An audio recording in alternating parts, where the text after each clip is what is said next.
I think it's almost better, with the style of painting that I'm doing, not to get too fussy with my focal point. I like to leave it.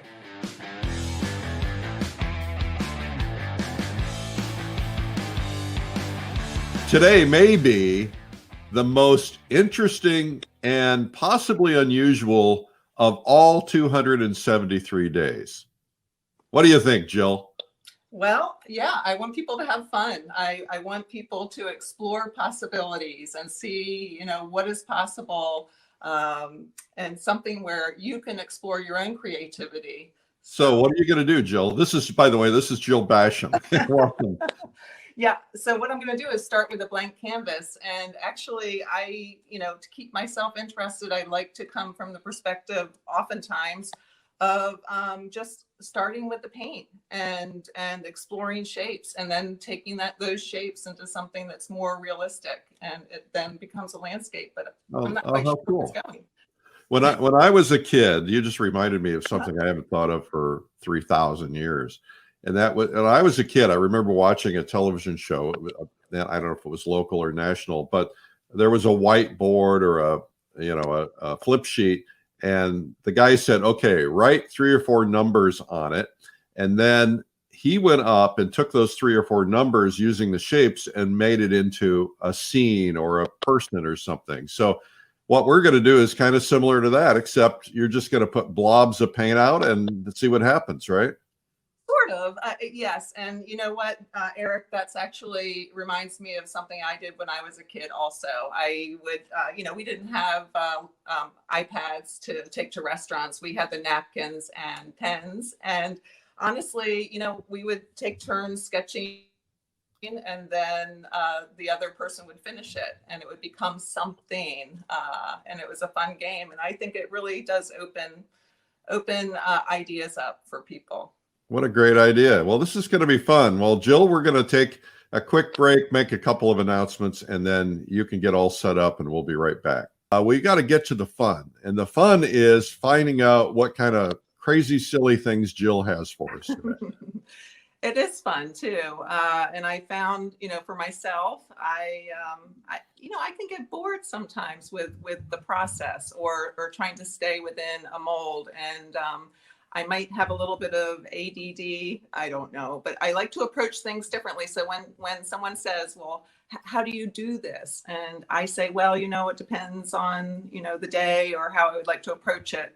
Anyway, I like a challenge. And so I'm going to challenge myself live on television right now on Facebook.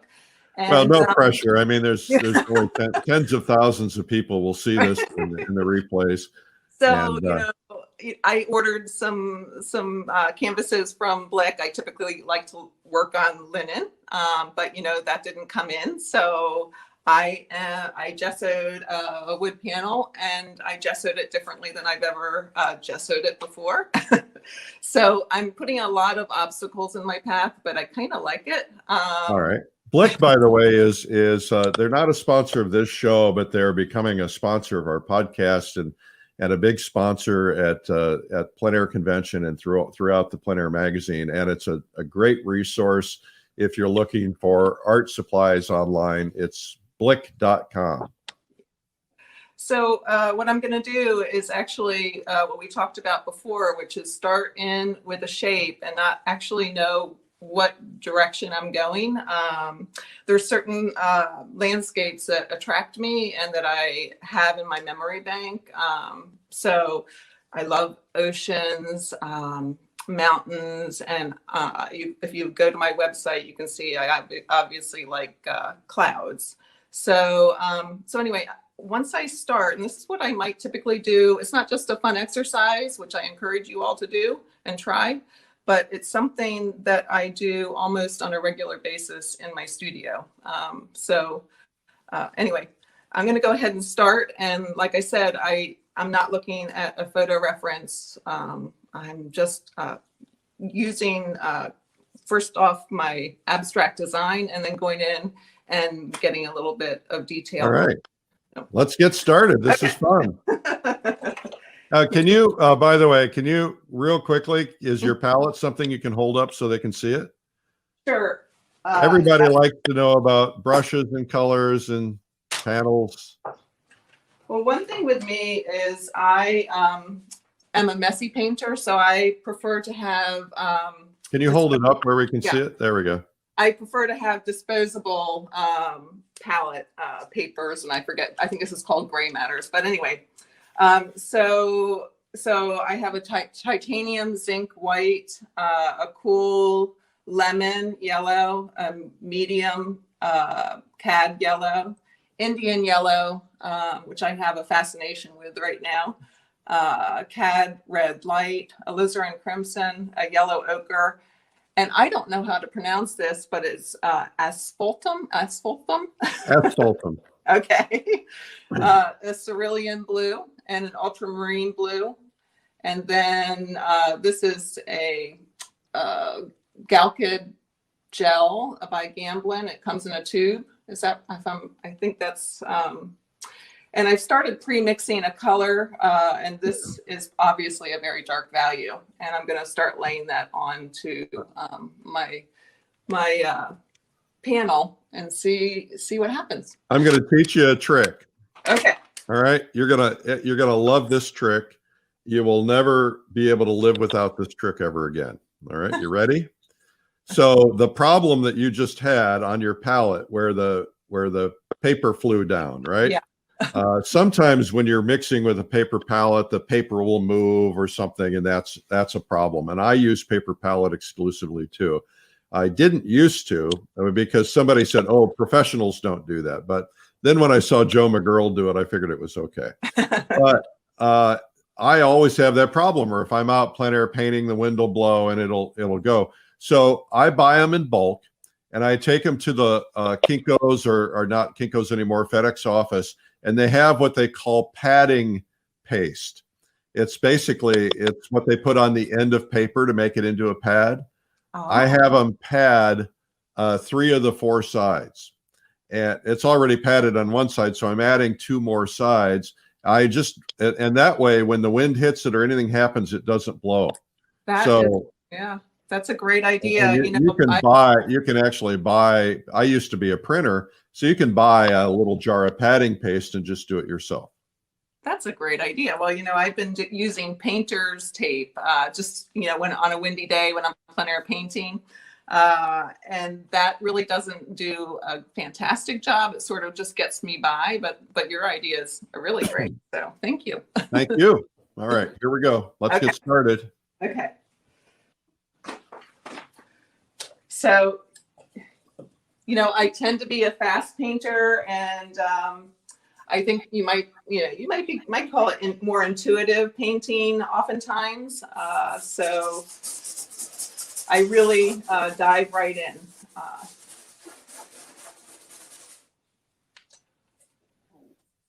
course, you're thinning your paint with Gamsol or something? I am. It is Gamsol. Yeah.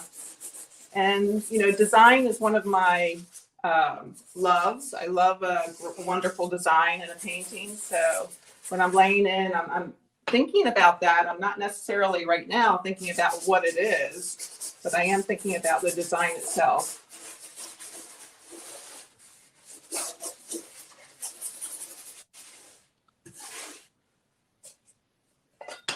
And this is fun. And it's sort of letting yourself go, allowing yourself not to have that, I must do this and I must copy this photo and it needs to be, a certain way. I think this opens windows to creativity that maybe you don't realize that you have. And it's really going back to childhood and letting yourself be that child.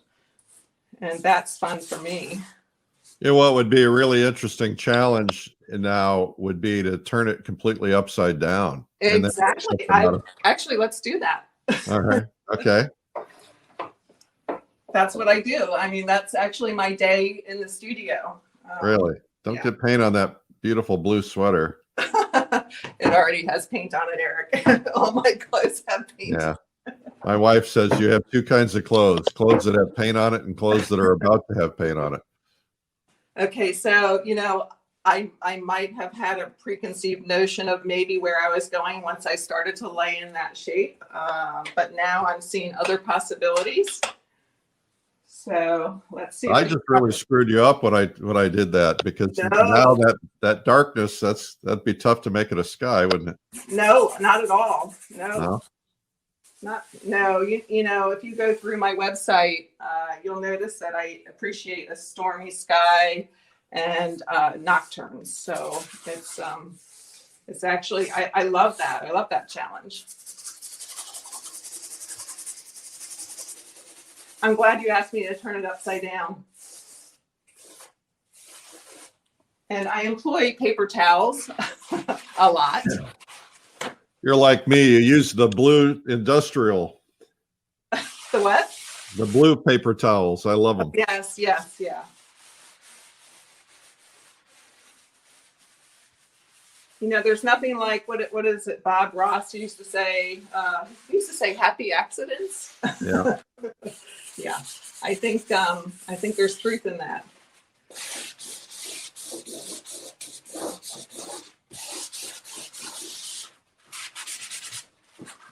And so I'm taking away in certain spots now.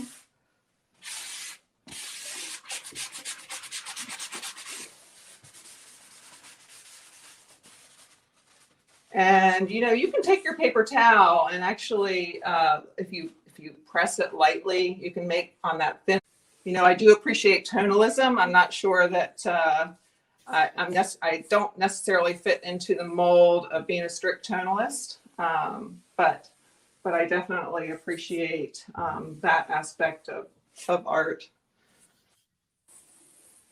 And already for me, I'm seeing a stormy sky. I live near the Chesapeake Bay. So near the bay, there's a lot of marshes and that low horizon line with the sky above. And I can, you know, for me, I'm starting to see that.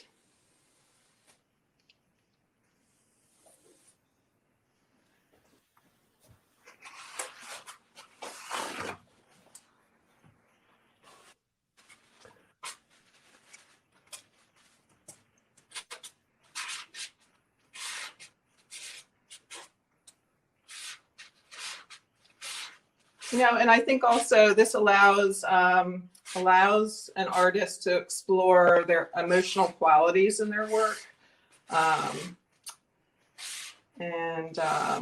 You know, really, I do plein air painting, obviously, but I enjoy the idea of then taking those memories of being out at certain spots and then taking it into the studio and seeing where I can take.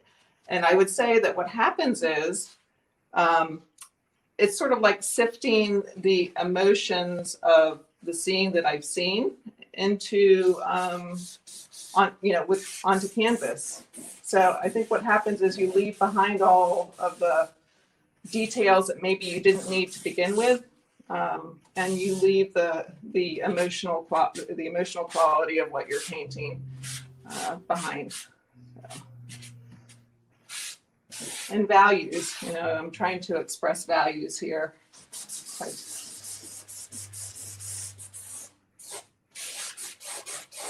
So I didn't know I was going to do a marsh painting, Eric. Well, I didn't either. Never in 1,000 years would I have thought of a marsh painting.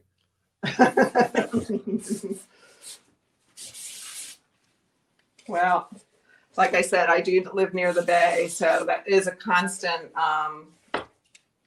inspiration for me.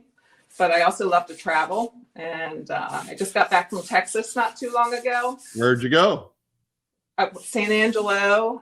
So I guess you'd call it central or western. Oh, were you a part of that plein air group there? That event?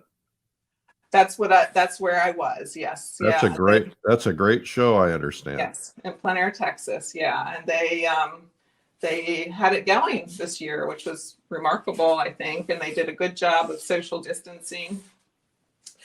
And nobody died. That's good. Nobody died. No, and it was really great. Yes. You know, where I live, you have that broad horizon line that you can see for miles. And so I think that's what attracts me to a cloudscape, is because I can see that. But what I'm trying to, where I'm going, I think, is showing the idea of a distant tree line, the marsh coming along.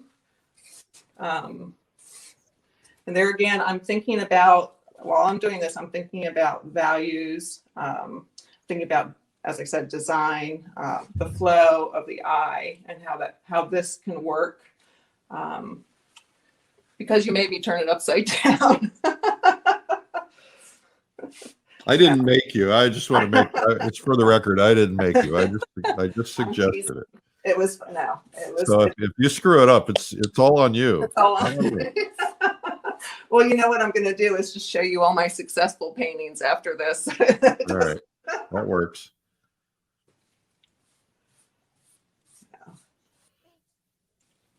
I think, like I said, I really do encourage others to give it a go. There's really, you know, you can fail for sure, and I think I fail frequently, but I actually encourage failure, and because I think you grow and you learn from your failures just as much, or if not more, than your successes. So I'm willing to fail for all of you all. Thank you. Well, you have a lot of guts. I don't know if it's guts. Right. But yeah, no, it's actually not guts. I think actually it's just, it's pushing away from all that stuff that I think we as adults carry with us, and get that horrible word of fear. We get afraid to try things. I'm just encouraging everyone else to go ahead and give things a try. You don't know until you've tried. So we have this sort of here, we have a distant tree line and the marshscape coming in. And, you know, I might start adding some color. Are we having fun yet? I think so. We are having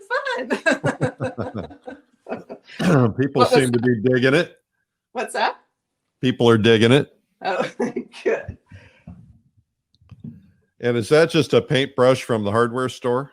It absolutely is, yes. You changed brushes because you're dipping into the white. I am, yeah. And I don't even mind. I mean, if it starts dripping, I'm still pretty thin here. You know, that's okay. I can retrieve it.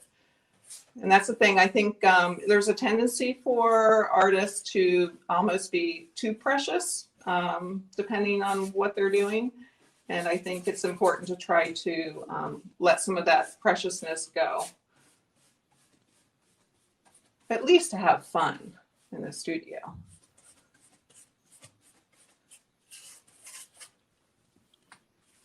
I also encourage taking drawing classes. I think that's a good foundation for painting. I think no matter where you want to go with your painting, even if it's more abstract, I think it's important to have a solid foundation in drawing.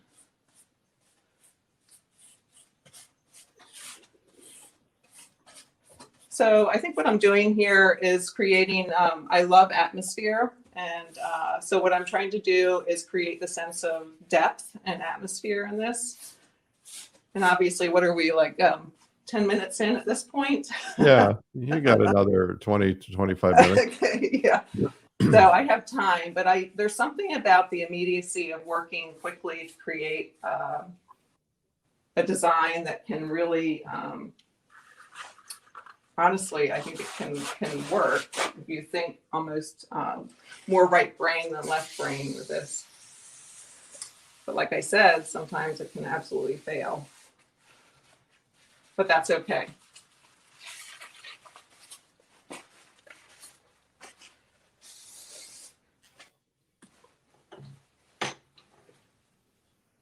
Still working with the big brushes, and I think that that's a good way to start, is starting with the big brushes, starting with thinner washes. and then moving on to smaller brushes. But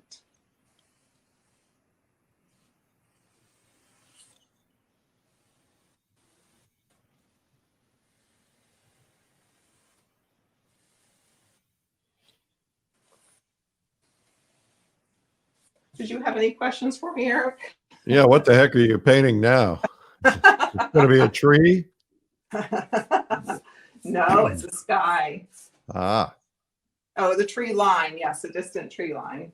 Yeah. Oh, that's the tree line in the back. Okay. Yes. You don't see, Eric? Yeah, it looks more like mountains to me. Does it? Yeah. Oh, this is mountains. No, the way distant mountains. Yeah. Oh, see, that's the thing. And that's why I love doing this exercise, just because, you know, you can see different things in it. And even if I flipped it over again, you know, I might see another possibility that I had, you know.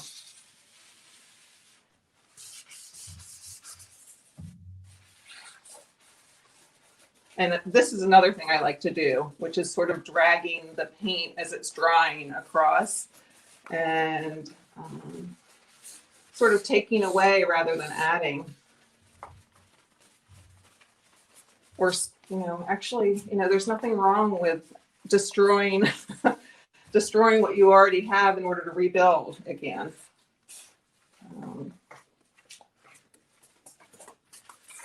Okay.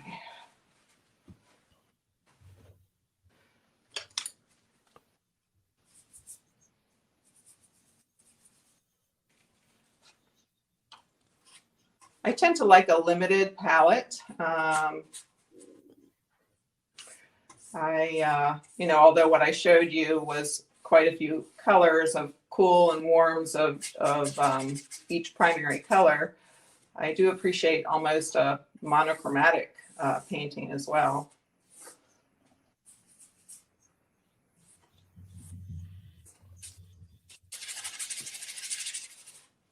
So this is my water here that I'm having, and the water reflects the sky. Okay. Here. All right.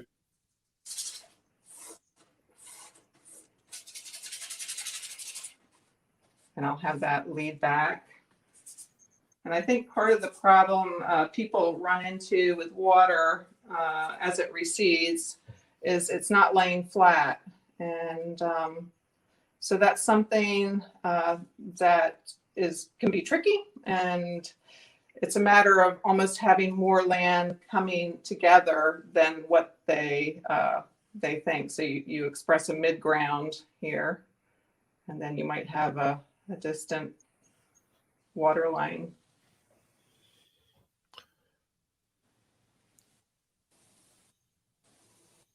Here.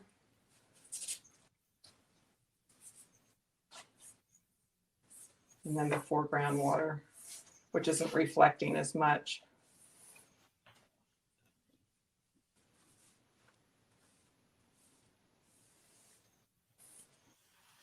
Somebody along the way told me that that it's very important. The temptation is to put that water in at an angle in the distance, even though that may be what you're seeing. But if it's not laying pretty much straight horizontally, it won't read like water.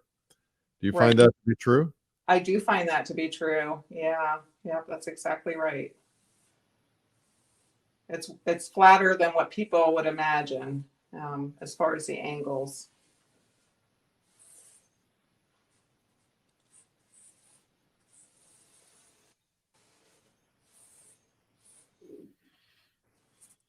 So I've got a sort of a gray, cloudy day, and I think what I'll do is have a little bit of light peeping through the bottom here, a little bit of warmth.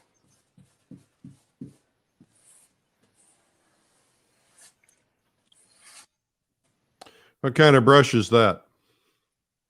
It's a flat, let's see, it's Princeton flat long, and Okay. it's a 10. All right. I like it. But also, I'm not, you know, necessarily beholden to, you know, a specific type of brushes.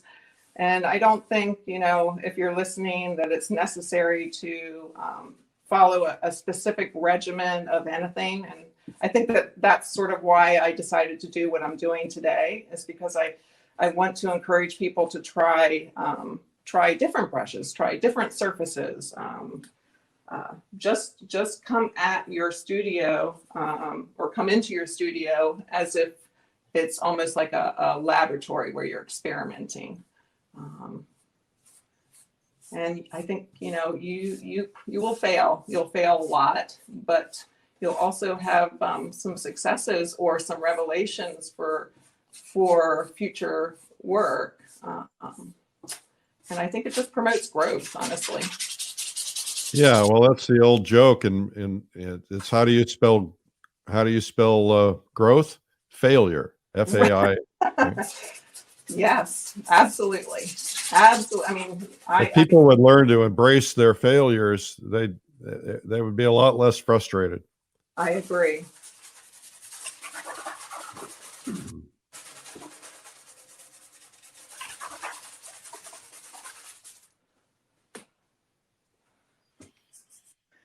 And oftentimes the sky color is reflected in the ground plane. And obviously in the water itself too. I think that's important to remember. I think artists can get too wrapped up into making pretty colors, and maybe, the best thing actually is to simplify and not have so many colors and have those colors integrated in both your sky and in your ground plane. And I guess maybe that's where the tonalism comes in. Yeah. Well, we all need to learn to paint monochrome paintings almost before we learn to bring out color. That's when I teach in my paint by note system. That's what I say is you learn to paint. It takes color puts a lot of pressure on, and even though that's the jewel and the fun stuff, right? If you don't learn to paint in a monochrome, it's going to make things a lot more difficult. Right. The other thing is, and I've had to learn this the hard way, is that I'm one for the frosting, so to speak. I love it when the magic happens, and especially when I'm doing a demo. I want to show everybody, oh well, this is how the magic happens. But honestly, that takes time, and you can't throw in those that magic, which might be the lightest lights, until the very end, and you have to resist doing that. So, you know what I'm talking about? I know what you're talking about. What are you talking about? That's what I'm talking about. So, also, for me, I like indications of what things are, but I really resist trying to be too literal. I like leaving things unsaid a bit, and I like it when viewers can take a look at my work and maybe question things or say, okay, well, what's going on here? Although I do respect highly rendered work, it's just not my nature, and I recognize that.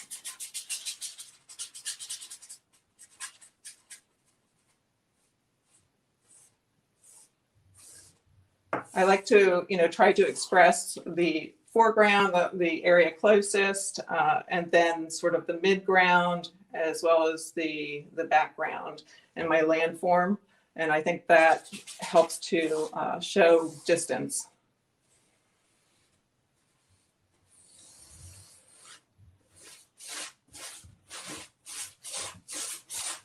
And as you know, you may know this, but my rule of thumb is the closer the landmass, typically the warmer it is. And as it recedes, it gets cooler.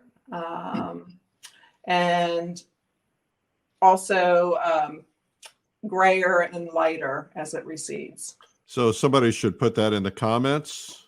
Warmer, closer, warmer. Typically, yeah. And what'd you say about grayer? Grayer and lighter. Bluer, grayer and lighter. cooler, lighter. So that's a lot, isn't it? And probably and less yellow. Right. Of course, yes. Yellow drops out.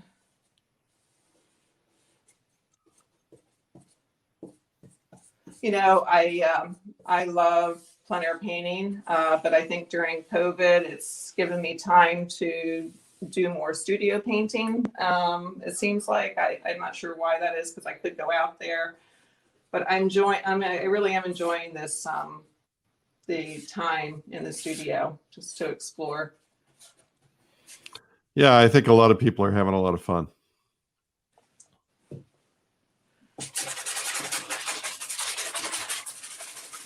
Okay, maybe I'll try to show you or express, you know, the layers and the clouds above.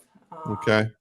And obviously this is something that I'm not going to necessarily be finished with this after we talk. I'll work on it some more and see where it goes. I'm kind of liking the direction that it is right now. And lately I have been doing a lot of work where it's on and off the easel quite a bit. And I think it's because I'm harder on myself now. I don't know if you find that as you learn more, you tend to get more critical of your own work. Oh, absolutely. Yeah, so I don't feel like anytime you experience growth, you see new things in your work that are problematic. Right. And you have to struggle to get through them. Right.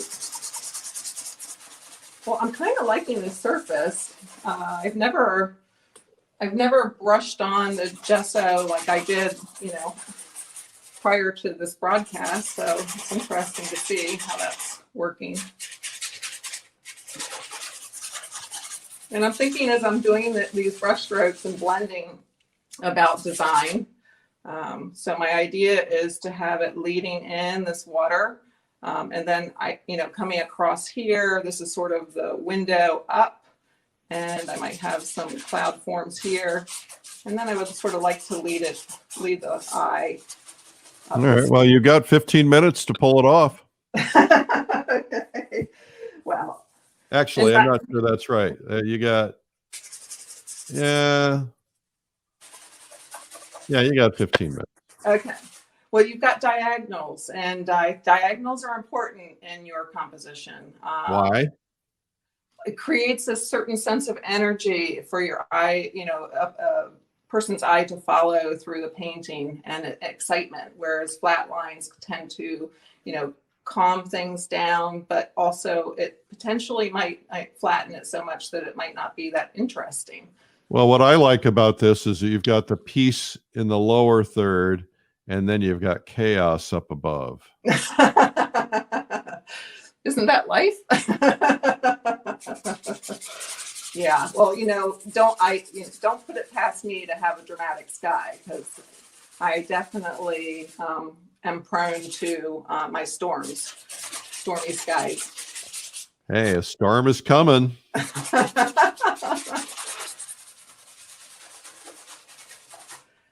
Okay, so now I might come back in with my paper towel and explore what I can do with lightening some values in the sky just with wiping away. So.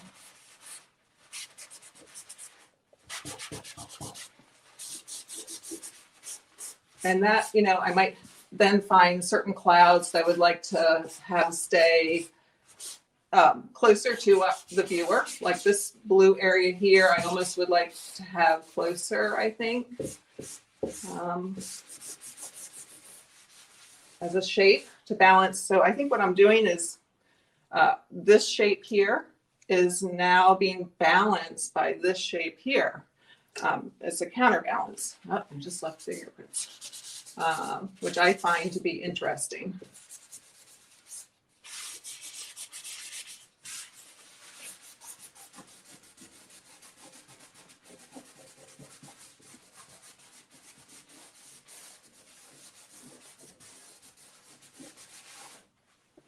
I do a lot of stepping away, and I'm not doing as much of that. Hard to do that in this environment. Yeah.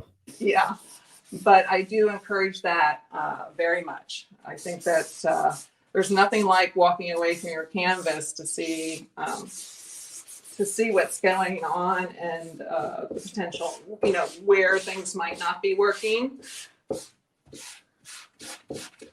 The other thing I do, like I said, is take time to, if I get to a stopping point and I'm thinking, well, I'm not quite sure, where I want to go now with this, I'll let it sit in the living room on the mantle, just, so I'm glancing at it every now and then. My poor mantle, I need to repaint it, but but it's a good way to sort of get perspective. Another thing is to take a photograph of your work to see, and all of a sudden you're seeing it from a way that you haven't before, and you can see errors in what you might be doing.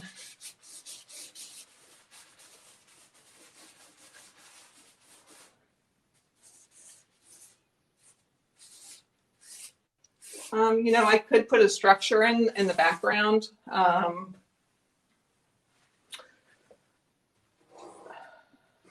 Or not, but might, I kind of like the idea of popping maybe very subtly a structure here, a house, or I guess, ultimately it could be a focal point there. And I'm thinking about the direction of the lines that I've already created and how having a focal point there would draw the eye in. So let me see. I'll go for a smaller brush just to show. I'm not sure how much time, but there again, I think it's almost better, with the style of painting that I'm doing, not to get too fussy with my focal point. I like to leave it sort of like if somebody's standing back 10 feet, they would definitely say, okay, there's the house. But if they get close, well, that's just a blob of white paint. And I think that's part of the magic of stepping back frequently from your work, is you can then create the idea of things without getting too wrapped up into details. And that, for some reason, appeals to me. Makes sense. I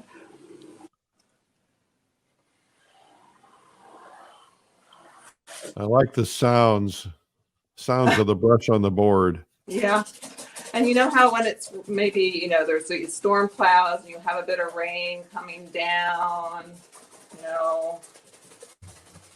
that I like to express too. Right.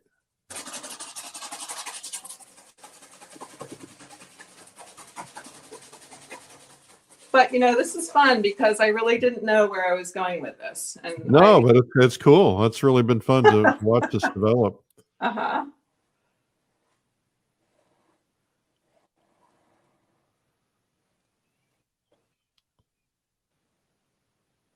And I'm thinking more of the fall type of look for the marsh right now. Yeah. And you get a little of that Indian yellow in there. That'd be fun. Yes. So you said you're obsessed with Indian yellow lately. What's that all about? I find that it makes such beautiful deep greens. Really? Yeah, I love, especially if you add a touch of, well, obviously ultramarine blue, the Indian yellow, and a little bit of cad red light is what I've been doing with that. But, yeah, so this might bring it alive a bit by adding touches of green. And this was created using Indian yellow, ultramarine, And cad red. Yeah. Yummy. And here again, if you're using Indian yellow, that's a warmer color, and so you definitely want to cool it and lighten it as it recedes in the distance. Yeah. Yeah. or even go for, reducing the yellow quite a great deal and going for a cooler yellow, and then to, a grade down version and almost reducing it entirely. So maybe this would be a really good time, since we're kind of slim on time. Is maybe this would be a time to kind of show how you would make color recede, because you talked about that. Right. Would you be willing to do that? Sure. All right. So let me not to mess with your painting, but I think no, I think you've been talking about it. I think there are people watching who are like, "What the heck in the world is she talking about?" Right. Well, I think that is important, and so, and I don't mind. And this is not, this is not precious. My painting is not precious, and I can show you that. So this, let me do something really warm. All right. And it's dark, because you can lighten on top of that, but this is a very warm. There's quite a bit of ultramarine blue in it, and cad red light, and then of course the Indian yellow there. And let's see, I can vary that shade a little bit.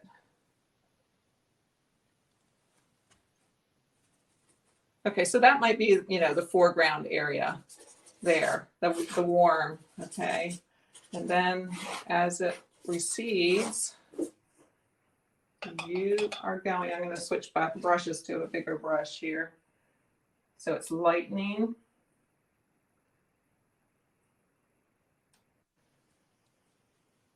And cooling a bit. And of course, sometimes when you first put down the brush, you may not have the right shade or the right value. But and I think that might be a bit light. I was wondering if it maybe was too dark, because if you were trying to match the value of what was under it. You think this is too dark? Well, I wondered if you were trying to match the light value that you were laying over it, or if that was just a placeholder. So no, I don't think it's too dark. Okay. I just yeah. So this might be a mid. You're getting cooler. And of course, blending, you want to blend you want to have some blending going on. In fact, this is when I employ my paper towel again, or, you're blending together. So you can see that recession a bit. Of course, we're going to spring now with my color palette. It's all right.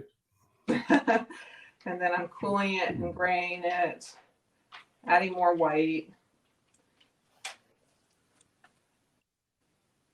And then that's going to push it back further.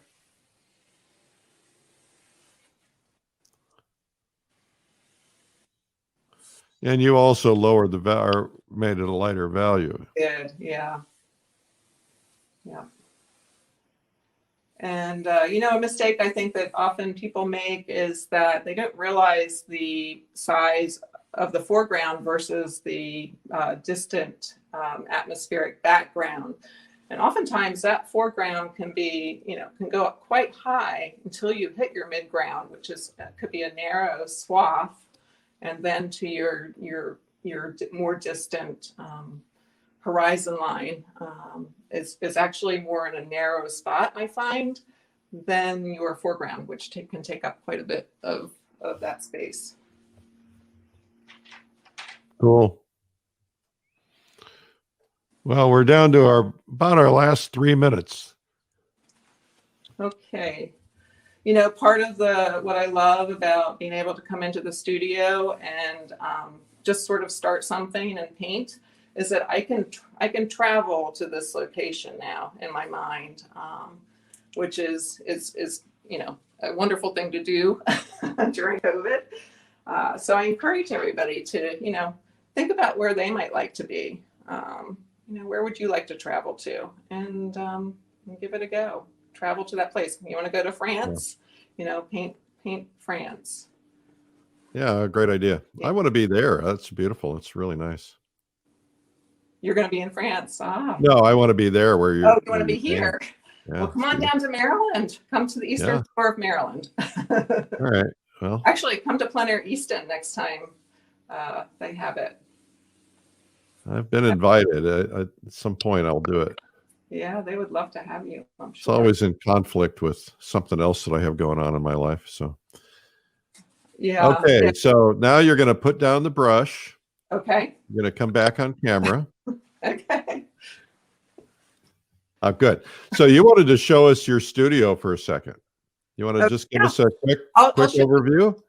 I'll show you certain parts, not everything, because some parts I'd rather not share. Yeah, I get it. All right. Eric, I'm a messy painter. Okay, let me. That's lovely, by the way. Oh, thank you. That was fun. Okay. Am I facing it the right way? Are you seeing? Yeah, yeah, we're seeing some paintings. Okay, I know you so can't see what's going on. yeah. So this is You're a Texas. little close. You're a little close. Oh, I'm a little close. Okay. Yeah. Okay. I feel like I'm a director here. Yeah. Can you see now? Yeah, we see the top two paintings. Okay, so the top one with the big blue sky, that's Texas, and that's near San Angelo, painted during Plein Air, Texas, and that was a lot. It was a gorgeous day, and of course, I went for the expansive view, and then let's see. Of course, I like my gray skies too, and I don't know what you can see, but this is Yep, we can see it. okay. Beautiful. Yeah, this All is sort of a stormy atmosphere. And again, the clouds. This is the ocean, obviously, with a storm cloud coming above. Nice. Kim Vanderhoek and I have been focusing on from above paintings for about 2 years for a show. Oh, you have a book out. That's right. I'll Yeah. show that book real quickly. Yeah. I think so the book is called From Above, Mhm. featuring artwork by Jill Basham and Kim Vanderhoek. Yes. And they can find that book at your website, I assume. That's correct. Yeah. And let me just pull that up real quickly so I've got it on here. Website is jillbasham.com, and you can add the books/books to the end of it. Right. All right. Thank Jill, you. this has been fabulous. Thank you so much for giving us a little slice of your life and for being so bold to experiment today. You did a beautiful job.